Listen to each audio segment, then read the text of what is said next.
Breaking news చూస్తున్నాం. రేపు CM KCR అధ్యక్షతన TRS legislative party parliamentary party సమావేశం జరగనుంది. రేపు మధ్యాహ్నం 2 గంటలకు తెలంగాణ భవన్ లో నేతలు సమావేశం కానున్నారు.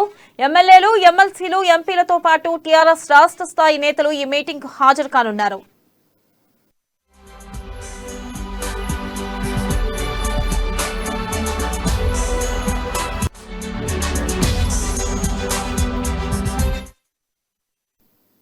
ఇక TRS legislative party parliamentary party సమావేశంలో ఎలాంటి నిర్ణయాలు తీసుకుంటారనే దానిపై రాజకీయ వర్గాల్లో చర్చనీయాంశంగా మారింది.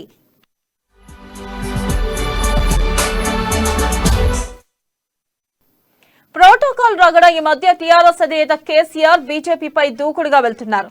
మొయినాబాద్ ఫామ్ హౌస్ లో ఎమ్మెల్యేల కొనుగోలు కేసు అంశంలోనూ బీజేపీపై తీవ్ర విమర్శలు చేశారు. ఈ ఇష్యూ ఇప్పుడు 2 పార్టీల మధ్య చిచ్చు రాజేస్తుంది. రామగుండంలో ఫర్టిలైజర్ ఫ్యాక్టరీ ప్రారంభోత్సవానికి ప్రధాని నరేంద్ర మోదీ వచ్చిన సమయంలో సీఎం కేసీఆర్ వెళ్లలేదు. దీంతో రాష్ట్ర ప్రభుత్వంతో పాటు కేసీఆర్ పై సర్వత్రా విమర్శలు వచ్చాయి. ఈ క్రమంలోనే బీజేపీపై టీఆర్ఎస్ ఎదురుదాడి చేసింది. కేంద్ర ప్రభుత్వం ప్రోటోకాల్ పాటించలేదని, కేసీఆర్ ను ఆర్ఎఫ్సీఎల్ ప్రారంభోత్సవానికి ఆహ్వానించలేదంటూ ఆరోపణలు చేసింది. దీనికి కౌంటర్ గా కేంద్ర ప్రభుత్వ పెద్దలు కూడా తమదైన స్టైల్లో సమాధానాలు ఇచ్చారు.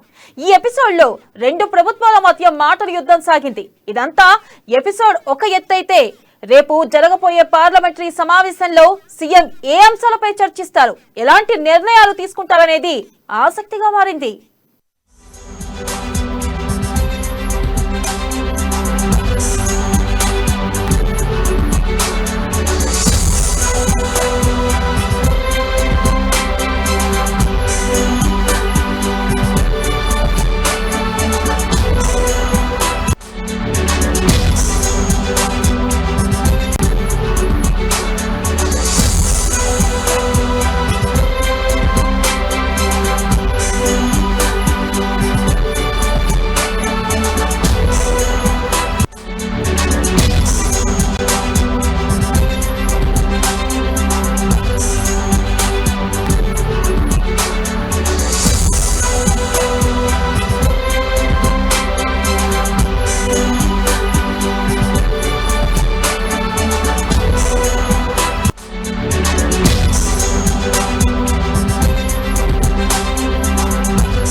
బ్రేకింగ్ న్యూస్ చూస్తున్నాం. రేపు సీఎం కేసీఆర్ అధ్యక్షతన TRS legislative party parliamentary party సమావేశం జరగనుంది.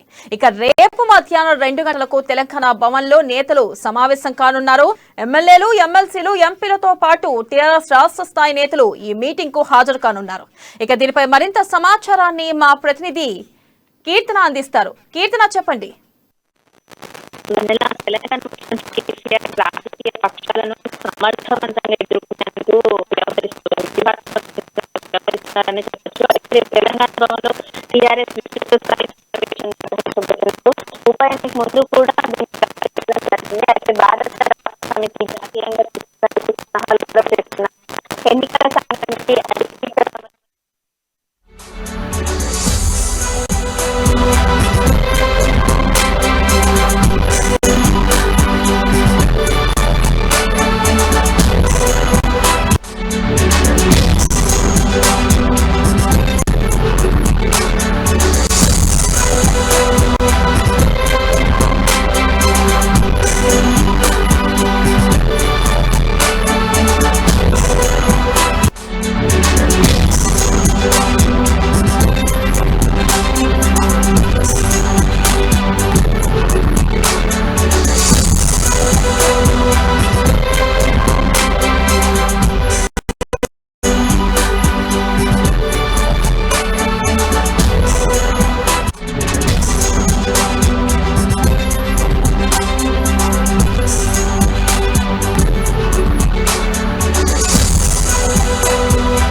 బ్రేకింగ్ న్యూస్ చూస్తున్నా. రేపు సీఎం కేసీఆర్ అధ్యక్షతన TRS legislative party parliamentary party సమావేశం జరగనుంది. రేపు మధ్యాహ్నం 2 గంటలకు తెలంగాణ భవన్లో నేతలు సమావేశం కానున్నారు.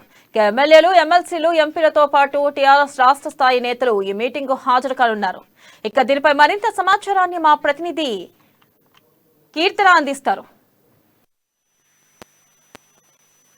వెన్నెల, తెలంగాణ ముఖ్యమంత్రి కేసీఆర్ రాజకీయ పక్షాన్ని సమర్థవంతంగా ఎదుర్కొనేందుకు వ్యూహాత్మకంగా వ్యవహరిస్తున్నారని చెప్పి తెలుస్తుంది. అయితే రేపు తెలంగాణ భవన్లో టీఆర్ఎస్ విస్తృత స్థాయి సమావేశం నిర్వహించబోతున్నారు. దీనికి ఉప ఎన్నిక ముందు కూడా ప్రకటించిన విషయం తెలిసిందే. అయితే భారత రాష్ట్ర సమితిని జాతీయంగా తీసుకెళ్లేందుకే సన్నాహాలు చేస్తున్నారు. ఎన్నికల సంఘానికి అఫిడవిట్ సమర్పించి 1 రోజులు గడుస్తుంది. అయితే ఈ నేపథ్యంలో అధికార ధృవపత్రం తీసుకొని జాతీయ రాజకీయ నాయకులతో సమావేశం నిర్వహించాలని చెప్పి కూడా ప్రయత్నిస్తున్నారు.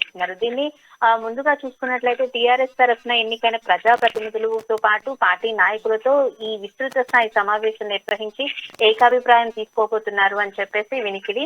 అయితే ఈ తెలంగాణ భవన్ వేదికగా నిర్వహించే ఈ సమావేశానికి పార్టీ ప్రతినిధులు ఎందరో తప్పనిసరిగా హాజరవుతున్నారు. అలాగే పార్టీ వర్కింగ్ ప్రెసిడెంట్ అయిన కల్వకుంట్ల తారక రామారావు కూడా ఆహ్వానం పంపారు. ముఖ్యమంత్రి కేసీఆర్ అధ్యక్షతన జరిగే ఈ సమావేశం ఏదైతే ఉందో దానికి ఎంతో ప్రాధాన్యత ఉందనే చెప్పుకోవచ్చు. ఇన్ని రోజులు అంటే ఇన్ని నెలల్లో ఎన్నో సమావేశాలు జరిగినప్పటికీ ఈ సమావేశాల్లో ప్రత్యేకంగా సీఎం కేసీఆర్ ఏం చర్చించుకున్నారు అనే అంశం పైన కూడా ఎంతో ఆసక్తి కలుగుతోంది. గతంలో చూసుకున్నట్లయితే ముఖ్యమంత్రి కేసీఆర్ ఎన్నో సమీక్షలు, ఎన్నో సమావేశాలు నిర్వహించారు. అయితే ఈ సమావేశానికి పార్టీ ఎంపీలు, ఎమ్మెల్యేలు, ఎమ్మెల్సీలతో పాటు రాష్ట్ర కార్యవర్గ సభ్యులు కూడా హాజరవుతున్నారని చెప్పి తెలుస్తుంది. సమావేశంలో పార్టీకి సంబంధించిన పలు అంశాలపైన కూడా లోతైన విశ్లేషణ జరగనట్టు తెలుస్తోంది. ఈ రాబోయే అసెంబ్లీ ఎన్నికలకు పార్టీ యంత్రాంగాన్ని ఎంతవరకు దృఢంగా ఉన్నారు, వాళ్ళ ఎజెండా ఏంటి అని తెలియబోతుంది అని చెప్పి విశ్వనీయమైన సమాచారం. ఓవైపు టీఆర్ఎస్ ను బీఆర్ఎస్ గా మార్చే ప్రక్రియ కూడా కొనసాగుతుంది. బీఆర్ఎస్ గా ఆవిర్భవించిన తర్వాత పార్టీ యాత్రికంగా ఏ విధంగా కొనసాగుతుంది, ముందుకు ఏ పనులు చేయబోతున్నాయి, ఇతర రాష్ట్రాల్లో పార్టీ వ్యవహారాలపై చర్చించే అవకాశాలు కూడా కనిపిస్తున్నాయి.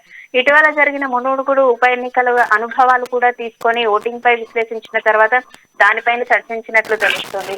ఈ రానున్న కాలంలో కూడా బీజేపీ కూడా ముందు ఉంటుంది, వాళ్ళ ధీమాన్ని వ్యక్తం చేస్తున్నారు. రాబోయే ఎన్నికల్లో మేము ముందుంటాం, మేమే అధికారంలోకి వస్తామని చెప్పి వాళ్ళు కూడా అంటున్నారు. అటు బీజేపీని తీరును కూడా ఎండగట్టాలని, ఇటు కాంగ్రెస్ పార్టీ వైఖరిని కూడా ఎలాగైనా తిరిగి కొట్టాలని చెప్పి టీఆర్ఎస్ ప్రభుత్వం ప్రయత్నిస్తుందని చెప్పచ్చు. అయితే ప్రధాని మోడీతో పాటు బీజేపీ నేతలంతా కూడా తెలంగాణపై దృష్టి కేంద్రీకరించిన ఈ నేపథ్యంలో టీఆర్ఎస్ పార్టీ వాళ్ళు ఎలాంటి వ్యూహాలు తీసుకోబోతున్నారు, ఎలా ముందుకెళ్తున్నారు, ఎలా వాళ్ళని తిప్పికొస్తున్నారు అనే అంశాలపైన కూడా చర్చించే అవకాశం ఉందని తెలుస్తుంది. దీన్ని బీఆర్ఎస్ గా ఆవిర్భవించిన తర్వాత జాతీయ స్థాయిలో ఎలాంటి పోరాటాలు చేయాలి, దీనికి అభివృద్ధి సంక్షేమ కార్యక్రమాలు ఎలా ముందుకు వస్తున్నాయి, ప్రజల్లోకి తీసుకెళ్లడంలో ఎంతమంది చైతన్యవంతులుగా దీన్ని తయారు చేయబోతున్నారు అన్నది కూడా రేపటి సమావేశంలో తెలియాల్సి ఉంది. వెనల థ్యాంక్ యూ.